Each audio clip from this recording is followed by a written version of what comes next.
Polarity protection.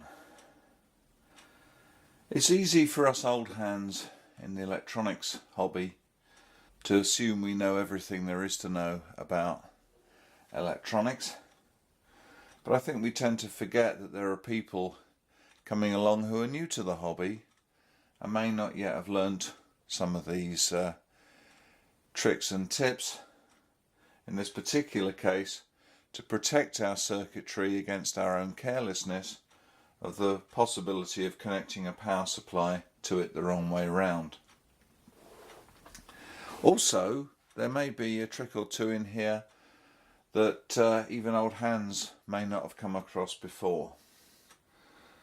So let's talk about how we might protect our circuits either from accidental misconnection or through our own carelessness. Let me say first of all that in a long career in the hobby of electronics, I've never destroyed a diode or a transistor either by the dire effects of overheating with a soldering iron, nor by the occasional misconnection of a power supply the wrong way round. I have destroyed integrated circuits this way, and so one has to be a little bit careful. Bear in mind that the standard PP3 battery connector does not prevent you from accidentally touching the terminals the wrong way round on a PP3 battery, and therefore this can cause some problems. Add to that the consideration that in amateur radio circuitry we commonly use fairly high current sources such as a car battery or a power supply designed to emulate the output of a car battery, and the dangers of damaging our circuitry, possibly quite expensive circuitry, become apparent. Probably the oldest style of polarity protection is the circuit shown here, in which we have a fuse in line usually with the positive side of the supply, together with a diode, reverse bias diode in normal use, connecting the two sides of the supply together. The principle here is quite straightforward. If you were to accidentally misconnect these terminals so that the top one becomes the negative and the bottom one the positive, the diode here becomes forward biased and conducting, passing a high current which will then blow the fuse, protecting the circuit. Now, this would be a pretty good protection circuit if it weren't for the fact that fuses nowadays are very expensive by comparison with semiconductor devices. A fuse is an expensive device, and accidentally blowing it is a significant nuisance. Worse still, I've seen a variant of this circuit now where people seem to think that the fuse is not a requirement, and a number of times I've actually seen this version of the circuit where the fuse is simply omitted with the idea that the diode will do the necessary protection in the event that the polarity is connected the wrong way around.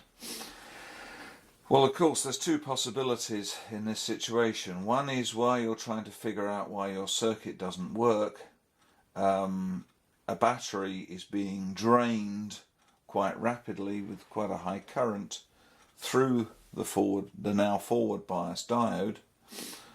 The other possibility is that the diode now acts as a fuse.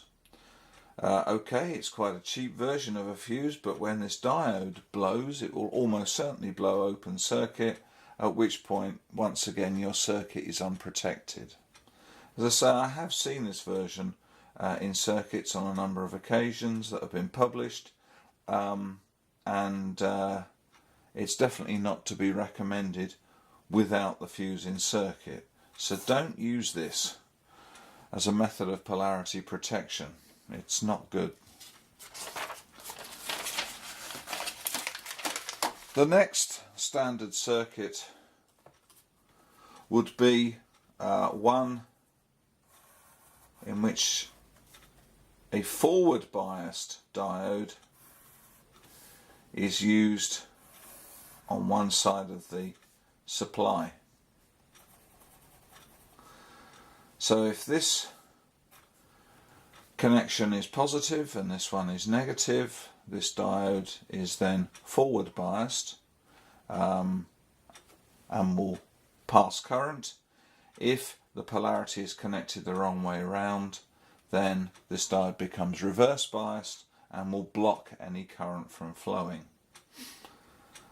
In general, that's not a bad way to protect a circuit. The only downside of this circuit is the forward bias drop across the diode, which will cause a loss of voltage after the diode itself. Now, for a typical silicon diode, that forward bias is of the order of about 0.65 volts. Generally speaking, for most battery circuitry, that may well be acceptable and not present a problem. However, for some sensitive circuits, that loss in voltage may be significant and therefore it becomes a nuisance. The alternative there is to use a silicon Schottky diode,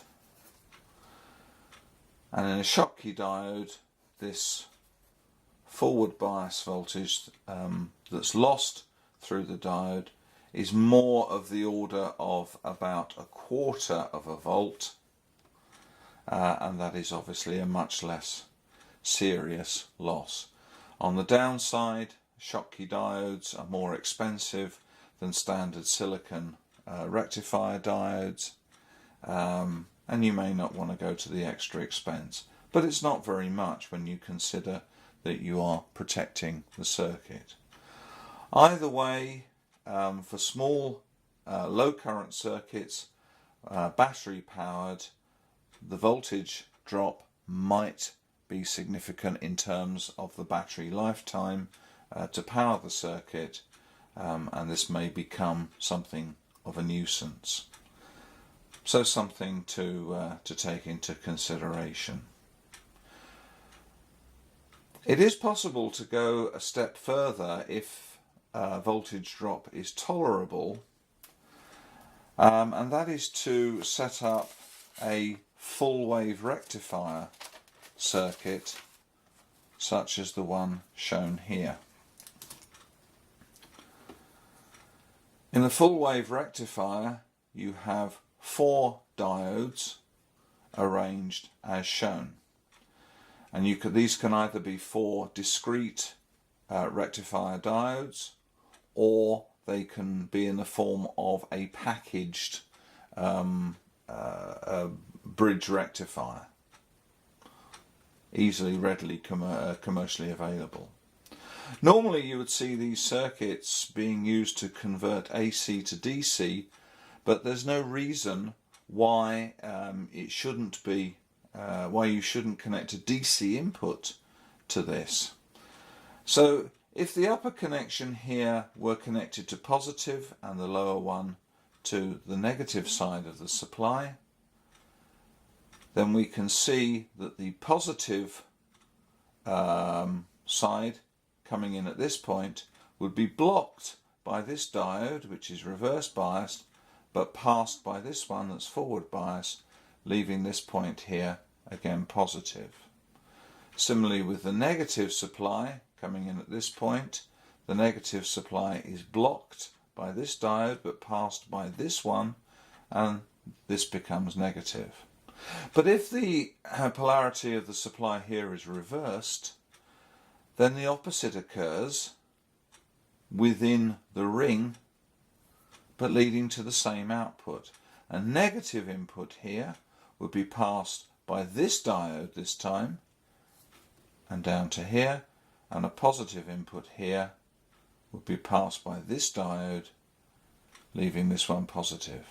In other words, it doesn't matter which way round now you connect this supply, either way will lead to this point being positive and this point being negative. So you can stop worrying about which way round you connect your power.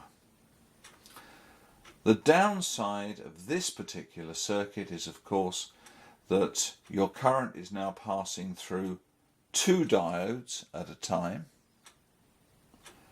and will suffer two voltage drops.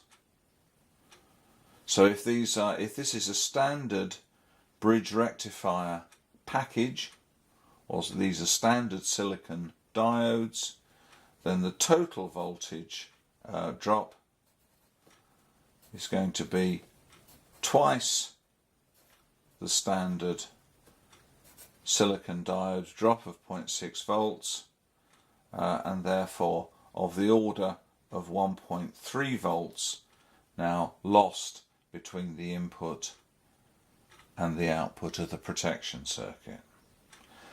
Again, this may be tolerable. Indeed, in some cases, particularly in amateur radio, this might be desirable. A lot of portable amateur radio equipment actually works best at something like 12 volts, if not lower. And it may be useful to drop some volts between a car battery, for example, and the power input of the radio itself. In which circumstance this may not be a big deal. But we're still left in this situation with the fact that we are losing some volts in the act of polarity protection. The solution to having full polarity protection without losing significant voltage is given here. And this is a circuit that not everybody may be aware of. Indeed, a friend of mine who has been an electronic engineer for years told me only last year that he discovered this circuit and was very excited about it. It never occurred to me to tell him that I'd known about it for about 20 years, because it had never occurred to me that he wouldn't know it. In this circuit, the protection device is a MOSFET. And in the particular diagram shown here, it's a P-type MOSFET. And the way this is connected, the input comes into the drain of the MOSFET, the positive input, and output comes from the source, and the gate is connected to the negative supply on this side. Under those circumstances, the MOSFET will conduct. There will be some resistance between drain and source, probably not very high, and you can certainly get MOSFETs in all shapes and sizes to cope with any current consumption for your circuit that you might want, up to tens or even hundreds of amps. If the polarity at the input is connected the wrong way round, and the gate becomes positive with respect to the drain, the MOSFET shuts off and will not allow current to flow. Now, P-MOSFETs are not uncommon. It may be that all you happen to have is an N-MOSFET, and you can use an N-MOSFET in exactly the same way, but this time tapped into the negative supply line as shown here. And in these circumstances, then the action is the other way around. Provided the gate is positive with respect to the drain, this will conduct. Any attempt to connect the polarity the wrong way around will shut off the MOSFET and prevent current from flowing. Now the one thing to watch out for in this circuit is if you have several circuits in cascade which are relying on a continuity of usually the negative supply to act as a ground. And this will isolate any previous circuit from what may be the main ground circuit if they're not appropriately connected. You can, of course, connect a previous circuit to this point here, provided it doesn't rely on the supply being connected at this point. So just be a little bit wary about whether you need continuity of the negative or ground supply line throughout your circuits as they're cascaded together. As I say, there is a small loss associated with the resistance of the FET, but it's not usually significant in terms of voltage drop. And furthermore, it may actually even help with decoupling between the supply and the main circuit itself. So if you can afford it, and if you can cover the complexity, and MOSFETs aren't that expensive nowadays, this is a really good way of protecting your circuit without any of the disadvantages of requiring fuses or worrying about voltage drop. It's always worth protecting your circuits if you can, because a quick and simple mistake, and any of us can make these mistakes, can otherwise result in a very large repair bill, or at least a lot of effort on your part in trying to fix the thing afterwards. So consider the use of adequate polarity protection in your circuitry, and happy soldering.